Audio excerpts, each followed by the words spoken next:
Spreading cayenne pepper to throw dogs off? That was myth busted.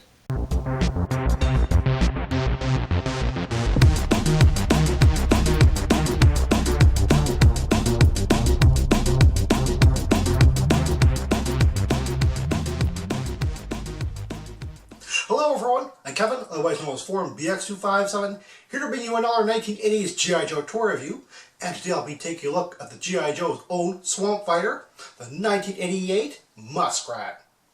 Now, Muskrat doesn't make any cartoon appearances like a lot of 1987 and 1988 characters, but he makes his first comic book appearance in the old Marvel comic run of G.I. Joe in issue number 80.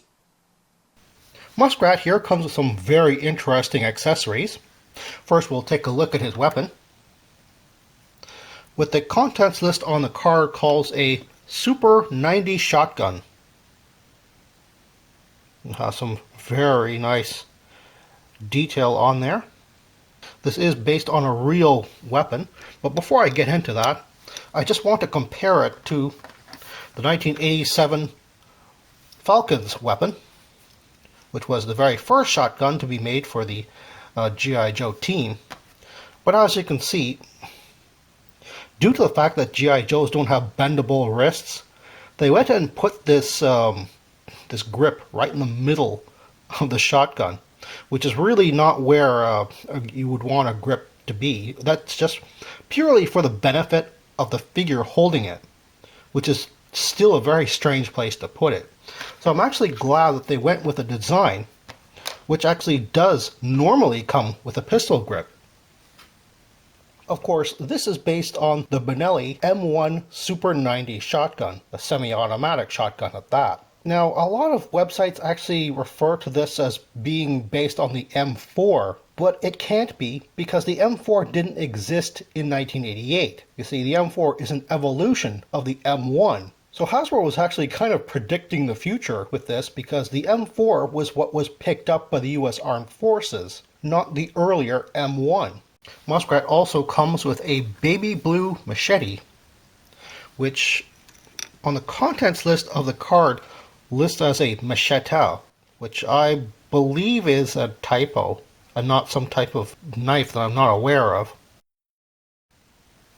I'm not entirely sure why it's baby blue. I mean, I get what they're trying to do with the shiny blade thing, and they probably don't want to spend the time to chrome this, but I'm not quite sure why they didn't just go with like light gray or something. And finally, he comes with what the contents list calls a Swamp Skimmer board. Has some really nice detail on the back there. So it goes onto the surface of the water. There's a back peg, which allows it to be stored on his back, as well as a foot peg. And a Go Faster stripe on there, just for, well, I guess for the fun of it, really. And he attaches to it very well. Unfortunately, it doesn't float. I have to admit, I really like the sculpt of this figure. Despite the odd specialty, he's actually fairly well done. I mean, he has this open sheath, a very long, nice sheath, but it's empty, and I guess that represents where he would put his machete, but the machete is way too long to physically be put in there. He has something very odd on this side. It's a very bulky device. I'm not quite sure what that was supposed to be. And he's the first Joe to come with a proper boonie hat. Unfortunately, the boonie hat is not painted properly. All of the figures have a painting error on them. See that black portion there? That is actually supposed to represent the hat band, but that's not where the hat band is. It's supposed to be the lower portion. What's painted in is actually the body of the hat. Even the 1989 Night Force Muskrat version had that painted incorrectly. Now, I know a specialty of Swamp Fighter may seem a little bit strange for a Joe, but he actually isn't the first. The first is Gung Ho. However, with the specialty of Swamp Fighter, I think Muskrat's whole purpose is specifically to track down and otherwise fight the Dreadnoks, who often hide in the swamp and make their home in the swamp as well. It's just kind of strange that Hasbro didn't utilize that sort of thinking in the file card, because it really doesn't mention Dreadnoks at all. With his boonie hat and his open chest with just the flak vest on, and even his boogie board, it's easy to think of this guy as, well, if you don't want him to be a swamp fighter, he can probably be a seal. But I will actually keep him as a swamp fighter, because I really don't have a lot of Joes that look right going up against the Dreadnoks in a display. I mean, I have primarily my MPs here to do that job, and as you can see, I don't have too many of them. As a matter of fact, I kind of appropriate Shockwave here for the Navy. So really, I only have these three guys set up to fight the Dreadnoks. I realize that the whole Swamp Fighter title might turn a lot of people off who normally would like a sort of military-looking figure, but keep in mind what else was available in 1988.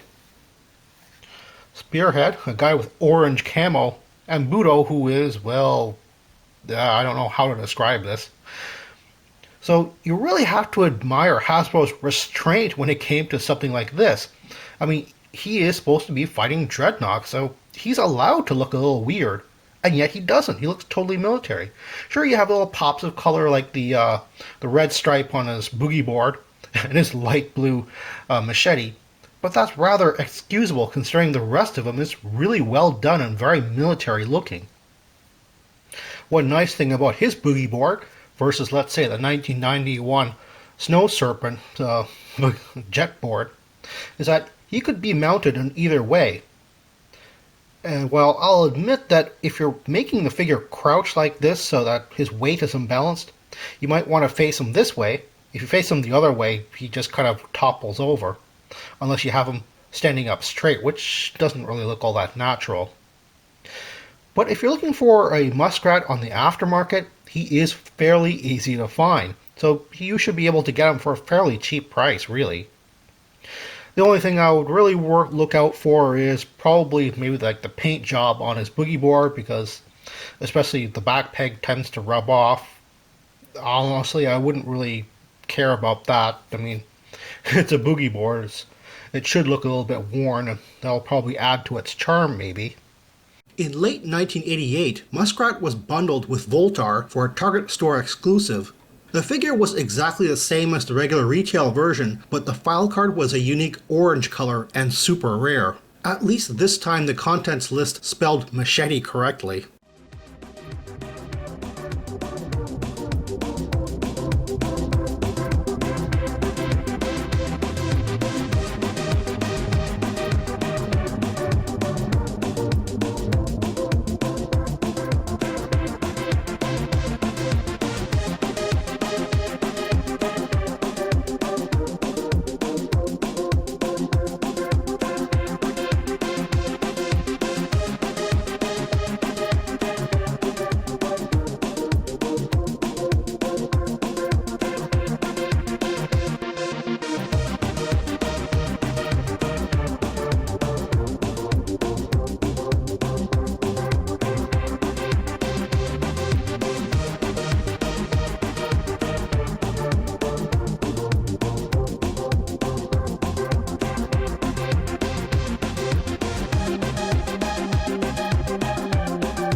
First, we'll take a look at his weapon.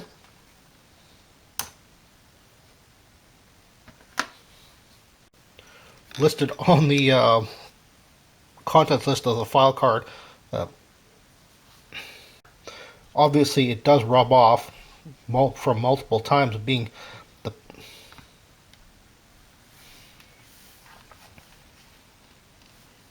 Well, that's all the time I have right now. Please check out my Facebook page for more information and behind-the-scenes photos for these reviews. Thank you for watching this video, and stay tuned for next time to see another 1980s G.I. Joe toy review. See you then.